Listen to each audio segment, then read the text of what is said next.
Ave Maria, and welcome to Divine Poetry, a series that explores the chronological parallels between the history of the Catholic Church and the Old Testament. If you're new to this concept, go back and watch my interview with Kevin Davis. The link is in the video description below. To make things more simple, I have divided up church history and the Old Testament into 8 color-coded time periods. Below you can see a scrolling bar with the names, dates, and the Old Testament books for each period. Use this timeline to guide you in each video. The color frame of each video will match the time period that we're discussing. Now, let's start today's episode. Hello, I'm Dominic, and welcome to episode 38 of Divine Poetry. I want to take a pause on the Divine Poetry series after this episode. So this will be the last episode for a time, and I'm going to wait to see what happens after the election and if the parallels for the year of 4 emperors and the year of 4 presidents begins to manifest in a way that I could see them. I'll start up this series then. But in the meantime, I'm going to take a little pause. I have a lot of other projects going on, and I want to get some of them done. I put them on the back shelf for long enough, and I need to get to them, so I will be doing that. Anyway, so this will be the last video for a time, but keep an eye out on Kevin Davis's channel, Catholic Family Podcast, because I will start these up again, presumably after the election's over. We'll see what happens. Okay, so today, I honestly can't remember if I presented this or not already. I don't think I've done it in this series of Divine Poetry. I might have done it in one of my other videos on a different platform, or I might have written an article about it, or maybe I didn't do it at all. I can't really remember. It's been so long, I can't remember everything I put out. But if I did do this before, please forgive me. But anyway, I want to show some pretty interesting correspondences or parallels with Disney, the company Walt Disney, Disneyland, Disneyworld, in Florida. I forget which one's which, and the Great Harlot from the Book of the Apocalypse. So if you've been following these podcasts, and if you've read my book, Vatican II and Antichrist, you might remember that I claim that the Vatican right now, that the Apostate Novus Ordo Vatican is the Great Harlot from the Book of the Apocalypse, and I still think so 100%. But nonetheless, though, there seems to be other fulfillments of the Great Harlot as well. I would say that the Vatican is the preeminent one because it's on a supernatural plane. It stole the faith away from countless millions, if not billions, of Catholics across the world. That's supernatural. The faith is supernatural. But in a natural way, it seems like Walt Disney also shares in that identification of the Great Harlot. So let me kind of go through with you some of the points. So what I'll do is I'm just going to go through a list of things about Disney, and then I'll show their corresponding scriptural verses in the book of the Apocalypse. And then also I need to go into a little bit of detail about how Disney, forgive me, I forget which one's which, is Disney World in Orlando, or is that Disneyland? Whichever one's down there, how that is a lot like Vatican City and how that relates to the Great Harlot.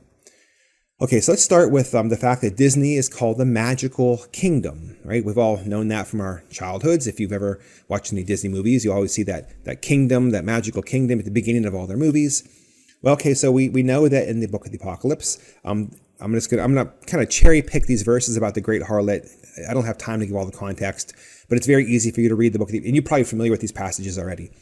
So anyway, from the Book of the Apocalypse 17, verse 15, concerning the Great Harlot. And the woman which thou sawest is the great city which has kingdom over the kings of the earth. So the fact that the Disney is called the magical kingdom is significant. So Disney has corrupted the whole earth, as we know right now, especially in this age of woke culture. Disney's been corrupting youth with that infection, that mental, spiritual, moral infection for some time now. But even before that, Disney has been pushing the envelope consistently with young children, and has indeed corrupted the whole earth. And we also can see from the Book of the Apocalypse. This is going to be from chapter 19, verse 1 and 2. After these things I heard, as it were, the voice of much people in heaven, saying, Alleluia, salvation and glory and power is to our God, for true and just are his judgments, who hath judged the great harlot, which corrupted the earth with her fornication, and hath revenged the blood of his servants at her hands. Now, again, let me just emphasize that the Vatican, the Novus Ordo Vatican, fulfills all these things par excellence. I'm just going to go through how it also seems like Disney has a second tier, lower kind of like status fulfillment in the natural order, because I think God is he fulfills things in a both and kind of way instead of a either or kind of way. The fulfillments are multiple on different levels of importance and different spheres of influence, and I'm just pointing out what I think is one for Disney. All right, so moving on now after the corruption of the earth, we have Disney sits on the back of the state of Florida, and I say sits on the back in a metaphorical way. In recent news, you might have heard the talk about the Ruddy Creek tax district. So what happened when Walt Disney founded the company back in, 1921, I believe, or 23, and he moved to Florida, they set up a special, I'm going to just read this, a special district in Florida that Disney basically got to act as its own, like a sovereign country inside of this tax district. It was exempt from most all Florida state laws. And this is very similar, by the way, to how the Lateran Treaty carved out Vatican City for the Holy See in 1929. Effectively the same thing. It gave the Holy See autonomy inside of Italy. Italy at that time was a nation state in 1929, but it carved out a separate entity inside of Rome, which is Vatican City. Just like how Ruddy Creek tax district did the same thing with for Disney in Florida. Forgive me, I have to sneeze. Maybe I don't. Okay, so let me read you about that tax district here. There's 2 paragraphs from Wikipedia I'll quote. They're a little bit lengthy, but they're kind of important to understand this. Okay, this is quoting about the Ruddy Creek tax district in Florida. After the success of Disneyland in California, Walt Disney began planning a second park on the East Coast. He disliked the businesses that had sprung up around Disneyland and wanted control of a much larger area of land for the new project. He flew over Orlando area site and many other potential sites in November of 1963. Seeing the well-developed network of roads, including the planned Interstate 4 and Florida's Turnpike, the McCoy Air Force Base, later Orlando International Airport to the east, he selected a centrally located site near Bay Lake. He used multiple shell companies to buy up land at very low prices that eventually would be included within this district. This is the start of this district, which is it's the land that Disney owns that it controls like a sovereign country almost, as you'll see. Okay, after Walt Disney died in 1966, the Disney Company board decided that it did not want to be in the business of running a city and abandoned many of his ideas for Progress City. Now, I'm skipping a bit. This is not contiguous from the paragraph I just read, so it's down a ways. The planned residential area that Walt originally advocated for was never built.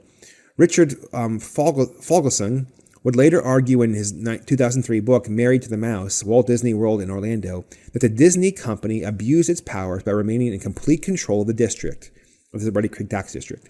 In 1968, the Ruddy Creek Improvement Act was held by the Supreme Court of Florida not to violate any provisions of the state constitution. Here's the money line. As the law, in part, declares that the district is exempt from all state land use regulations, now and hereafter enacted. The Attorney General of Florida has issued an opinion stating that this includes state requirements for developments of regional impact, DRIs. So basically, and if you're watching the news on this, if you follow this Disney story in years gone, a couple of years ago, Ron DeSantis, who was the governor of Florida, was upset with Disney getting involved in Florida politics and trying to inculcate liberal and woke ideas into and trying to use its influence to sway laws that he wanted to pass in Florida. So he took a second look at this Ruddy Creek tax district and said, hey, wait a minute, you're exempt from Florida state law. That shouldn't be the case. And so in 2022, they abolished the Ruddy Creek tax district, trying to bring Disney to a more humble status, I guess, as it were. But my point is that Disney enjoyed a special arrangement with the state of Florida. You can see because it was such a moneymaker for the state of Florida, it was allowed to have special rules and privileges. So all this is what I'm saying is that the Great Harlot rode on the back of the beast, because you can see also that the Vatican does the same thing with the globalist agenda. I'm getting way into the weeds. Anyway, let me move on now. Disney thinks it's untouchable. So this is one of the things that Disney would fight the state of Florida, even though it was totally it was located entirely in the state of Florida. It thought that it was above or immune to the Florida state laws. It thought it was untouchable. Therefore, with impunity, it would go and issue statements, try to interfere with state laws, and then DeSantis had to remove its tax status. But anyway, the Great Harlot also thinks that she's untouchable as well. And I'm going to read, I guess, part of this. It's getting kind of lengthy, so I'll try to shorten it. This is from Apocalypse 18, verse 6 to 8. I'm just going to read some of this. As much as she hath glorified herself and lived in delicacy, so much torment and sorrow give ye to her. Because she saith in her heart, I sit as a queen, and am no widow, and sorrow I shall not see. So you can see the arrogance of the harlot. Okay, moving on. Many peoples, nations, and tongues. That is evidenced in the book of the Apocalypse, chapter 17. And he said to me, the waters which thou sawest, where the harlot sitteth, are peoples and nations and tongues. And of course, Disney has also spread all over the world to peoples, nations, and tongues all over the place. Now, here comes some rather interesting things. These last two ones are really this is way beyond a coincidence, right? Which I don't believe in anyway. The logo of Disney. So you can see, I'll put on the screen here, this is the iconic Walt Disney name and logo.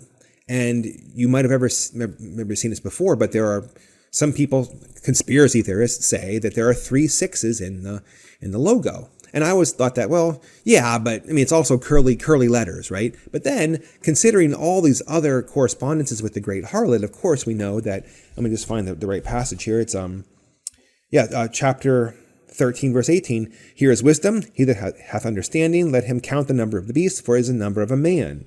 And the number of him is 666. So the man who founded Walt Disney, the man, Walt himself, there is his name. And the number in his name is 666. Okay, now the last one that I'll read right now, and this is the number of CEOs that Disney's had since it started.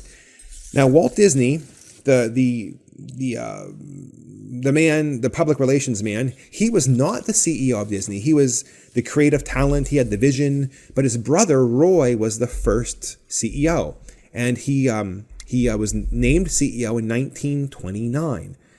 So since 1929, Disney has had 8 CEOs, but wait, there's more. Okay, one of the CEOs, the current one, is Bob Iger, was also the 6th CEO as well, and I'll get into that. So just like Vatican City was also founded in 1929. And if you follow it in my book or in other podcasts, we also can see that since the start of Vatican City, there have been 7 priest kings of Vatican City. And then Francis being the 8th, even though he's not a priest. So he'd be the 8th one, the 8th ruler of Vatican City. But you have the 7 and you have the 8th. And that's from the book of the Apocalypse. So first let me read that verse from the book of the Apocalypse, and then I'll go through and describe both the CEOs of Disney and the priest kings of Vatican City. Let me find out which one it is here. Number 9. Uh-oh. Did I not put this in there? Okay, I did. All right. Okay, so the 7 heads are 7 mountains, upon which the woman sitteth, and they are 7 kings. 5 are fallen, one is, and the other is not yet come. And when he is come, he must remain a short time. And the beast which was and is not, and which is not, and the same also is the 8th, and is of the 7, and goeth into destruction. Okay, so you have the 7 heads of this beast, and then there's also an 8th one, okay? But the 8th is of the 7. Well, like I said, with Vatican City, you've had your 7 priest kings, and you have Francis. He's not one of the 7 in terms of the same person, but he is one of the 7 in terms of his headship of Vatican City, you could say. I don't know, right? But you have your 7 and you have your 8th. Now with Disney, though, the verse can apply in a little bit of a different way, because like I said, you have your first CEO in 1929 was Roy Disney. Then you have Don Tatum from 71 to 76. Card Walker from 76 to 83. He's the 3rd CEO. 4th one, Ron Miller, 83 to 84. Michael Eisner, which is the one most of us would remember growing up. He was 84 to 2005. Bob Iger, 2005 to 2020. Then Bob Chapek, 20 to 22. And then back to Bob Iger again, who would be the 8th one, who is also of the 7. So that's amazing. That is very apocalyptic. And again, this starts in 1929 with Roy Disney being the first CEO. So you have your 7 kings. You have a kingdom who has corrupted the whole earth. She's a great harlot who thinks that she's indestructible. She sits on the back of the beast, like with a special tax district, just like Vatican City. She has 666 in her number of her name, and anything else I forgot to summarize. So I don't know. Just something that's interesting. Thought I'd throw it out there. It sticks. I don't know. Anyway, so I won't see you for a while. I'm guessing, hopefully, maybe a couple weeks until post-election chaos presumably starts. We'll see. All right. Ave Maria, and glory be to God.